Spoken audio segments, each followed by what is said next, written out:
Good morning, सुप्रभात सगळ्यांचं पुन्हा एकदा स्वागत आहे. आजचा दुसरा दिवस आहे व्हिडिओचा. आता आपण 7 वाजता उठलेलो होतो. आता इथून आपल्याला जायचं आहे वरती. ते छोटासा ट्रेक करायचा आहे. इथले जे जागेशी जे ओनर आहेत ते आम्हाला घेऊन येणार आहेत त्यांच्या गाडीतनं, किंवा आम्ही आमची गाडी घेणार त्यांच्या गाडीच्या पाठीमागं आणि आपण जायचं एक छोटासा ट्रेक करायला. तर बघूयात काय काय गोष्टी पाहायला मिळतात.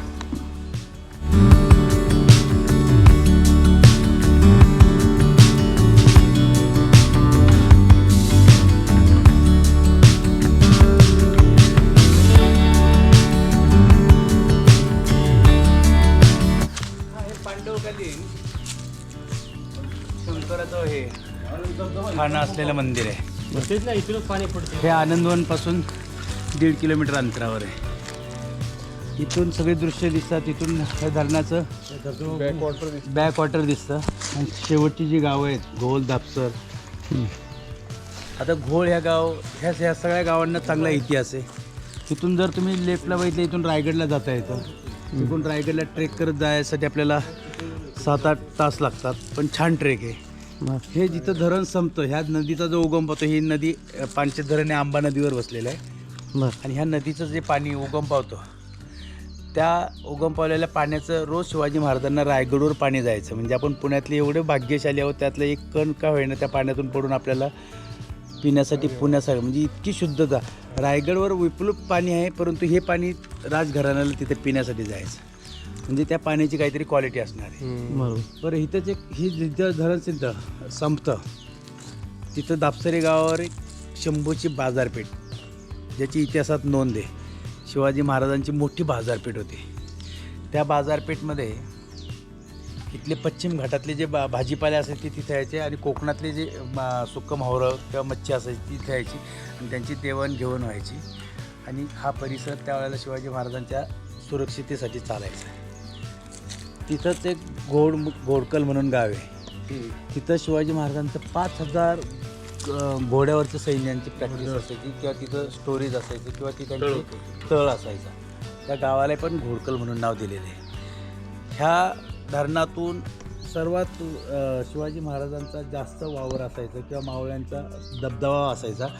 हे पुण्यापासून हे सगळ्यात जवळचा मार्ग, कोकणात जाण्यासाठी हा सगळ्यात जवळचा मार्ग आहे. आता नवीन काहीतरी हायवे पण आता हा इथून जाण्यासाठी कनेक्ट, हा 2-3 वेळा हायवे होण्यासाठी हे झालं होतं. परंतु इथं चांगलं जे नाही, ह्याचं जे बळ असतं, राजकारणी बळ, राजकीय जी इच्छाशक्ती असते ती कमी असल्यामुळं इथले बजेट यायचे ते दुसरीकडे जायचे. हा जर रोड जर झाला, आता जवळजवळ अजित पवारांनी मान्यता बऱ्यापैकी त्याची आणलेली आहे, पण आता ते गेल्यामुळे होतं की नाही, एक मोठी शंका आहे, किंवा होऊ शकतं.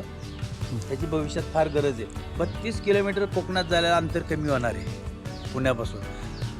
आणि हा परिसर एक निसर्गसंपन्न परिसर आहे. ह्या परिसर खूप मागं राहायला, डेव्हलपिंगला मागं राहिल्यामुळं त्याचा एक फीडबॅक पण असा चांगला आहे की निसर्ग टिकून राहिला. आणि आता इथून पुढं हा डेड एंड असल्यामुळं इकडे कुठल्या कंपनीज होणार नाहीत, किंवा कुठल्या इंडस्ट्रीज होणार नाहीत. हा राहण्यासाठी, आणि हे नासाने सिद्ध केलेलं आहे की हा भारतातली सगळ्यात चांगला परिसर आहे. नासाने सर्टिफिकेट दिलेले हो की भारतातलं सगळ्यात जर चांगलं, म्हणजे इथं खूप हवा, खूप उष्णता नाही, खूप थंडी नाही, पाऊस बऱ्यापैकी चांगला आहे. म्हणजे खूप पण असा पाऊस नाही. म्हणजे इथं राहण्यासारखं जे वातावरण जे विपुल राहतं, ह्या बेसवर लवासा सिटी विकली गेलेली आहे. नाही, लवासा सिटी ह्याच्या बरोबर फ्रंटला आहे, पलीकडच्या धरणाच्या. म्हणजे हा जो डोंगराच्या पलीकडे ह्या धरणाचा, आणि वेल्ला याच्या मागे, वेल्ला ह्याच्या पाठीमागे. तर तुम्ही सगळेजण आलात. हे आता आपण ही लेणी पाहणार आहोत. लेणी खूप छान आहे. आताच महाशिवरात्रीचा कार्यक्रम झाला. आता आपण सगळेजण इथे सिद्धेश्वरची लेणी आहे. ह्याच्यावरती जाता येत नाही ना आपल्याला, ह्याच्यावरती जाता येतं. नाही म्हणजे काय, आता आपल्याला हा शेवटी घेतला. हा शेवटी. तर काकांच्यात आम्ही राहायला आलतो काल, आणि आमचा अनुभव खूप चांगला आहे. त्यांनी खूप आमचं आदरातिथ्य केलं, आणि सुंदर ठिकाण आहे. त्यांचं मोठं फार्म हाऊस आहे. Anandwan agro tourism. हां, आनंदवन ॲग्रो टुरिझम. तर त्यांचा नंबर वगैरे सगळ्या गोष्टी देतो. त्यांना फोन करून तुम्ही इथं येऊ शकता राहायला आणि ते आपल्याला अशा सर्व गोष्टी माहिती सांगत म्हणजे आपल्याला सगळं सांगतात, इथलं फिरवतात. आणि हे जे पाण्यासमोरचा भाग आहे तिथं पण आपण त्यांच्याच क्षेत्र आहे, तिथं आपण राहू शकतो टेंट हे घेऊन, किंवा त्यांचं घर पण आहे तिथं पण राहू शकतो. निसर्गात पण तुम्ही राहू शकता आणि त्याची मजा घेऊ शकता. जे नॅचरल म्हणतात म्हणजे खूप लाईटपासून पण दूर. ज्यांना चांदणं बघायचं आहे त्यांनी चांदणी बघायचे किंवा पाण्याच्या लाटांचा आवाज ऐकायचा आणि सुरक्षित ठिकाण अशा ठिकाणी तुम्ही राहू शकता टेंट कॅम्पिंग करून, किंवा आपली स्वतःची राहण्याची एक चांगली सोय आहे. सोय आहेच. म्हणजे ॲग्रो टुरिझमच आहे आपलं. नक्की तुम्ही आता भविष्यात जर यायचं झालं, व्हिडिओ पाहून जर तुम्हाला हा भाग इथला आवडला असेल तर नक्की आवडलाच असेल तुम्ही नक्की या ठिकाणी कॉल करून येऊ शकता. चालते, बघूयात आता पुढं आपण इथून परत जायचं आहे. पुढं इथला भाग तुम्हाला मी ह्यातनं दाखवतो. हर हर महादेव हे आहे पांडवकालीन शंकराचं मंदिर.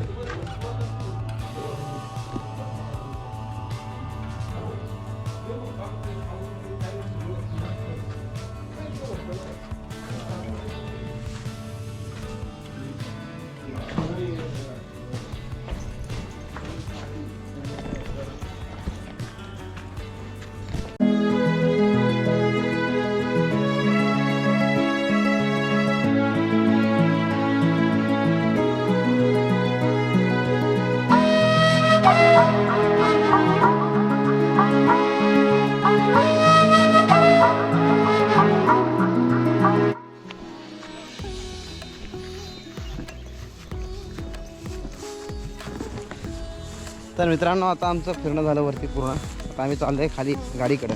समोर गाडी आहे, चाललो आहे. आणि आता आपल्याला करायची आहे पाण्यामध्ये आंघोळ. समोर पाणीच पाणी. तर जाऊयात आपण पाण्यामध्ये आंघोळ करण्याकरता. आजचा दिवस खूप छान झाला, छान गेला. वरती शिवकालीन पांडवकालीन शंकराचं मंदिर पाहिलं आणि ह्या डोंगरावर आपण गेलो होतो आत्ता ह्या समोरच्या. चल फोटो काढूयात सरांबरोबर.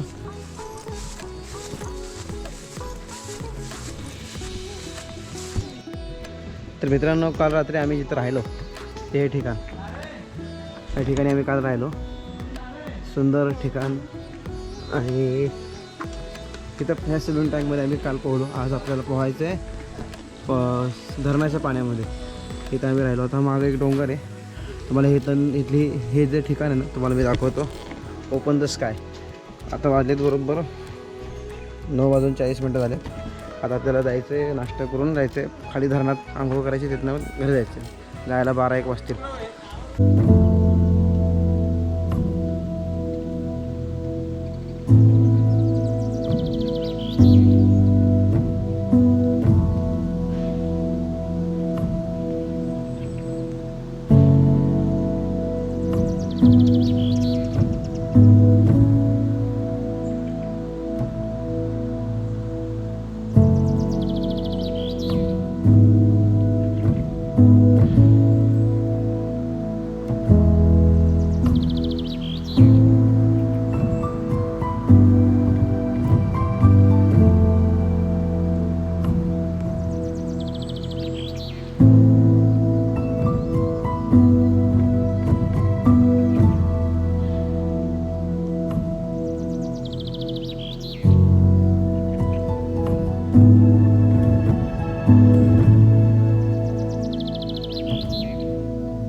तर मित्रांनो, आता आपण आलेलो आहोत आंघोळ करण्याकरता धरणामध्ये.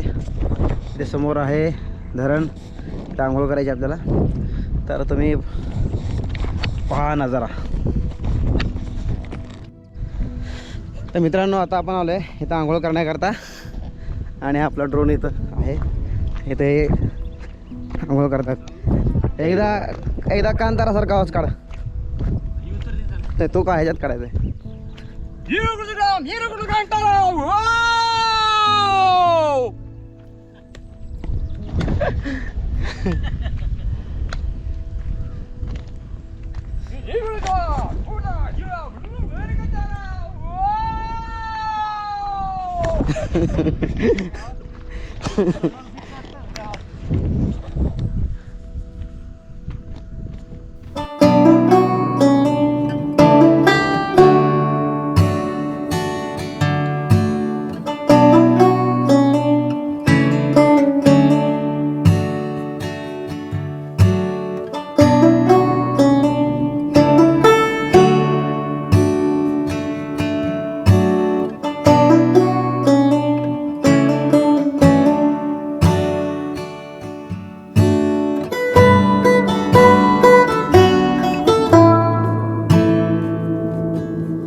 तर मित्रांनो आता इथं आपली सुंदर अशी आंघोळ झाली आणि मी व्हिडिओ करण्यामुळं जरा मी कमी आंघोळ केली, पण बाकी इथं मजा तर खूप आली. तर मित्रांनो आता आपण थेट प्रवास करून आता आलो यजमानांच्या घरी. आता त्याला घराची उत्तरपूजा जी परवा आपण वास्तुपूजा केली होती, उत्तरपूजामध्ये सगळी पूजा झाली. फक्त अक्षरा व्हायच्या देवांचं करायचं विसर्जन आहे. आता आपण ते उत्तरपूजा करूयात आणि मग आपल्या घरी जाऊयात. मी खूप लांबचा फेरा मारला आता. मला यायचं होतं, मग मी कात्रजला घरी पोचलो होतो. मी कात्रजवरून आलो आहे चिंचवडला 40 किलोमीटर गाडी चालवतो. इथून परत जायचं 40 नाही 30 किलोमीटर म्हणजे 60-70 किलोमीटर घ्यायला घरी जायचं आता. तर आता आपण जाऊ 12व्या मजल्यावर उत्तरपूजा सगळं साहित्य लावलं मग घरी जाऊ. मग हा व्हिडिओ संपला असं तर मी आताच समजा की हा व्हिडिओ संपला. व्हिडिओ पाहिल्याबद्दल धन्यवाद. बाकी भेटूयात.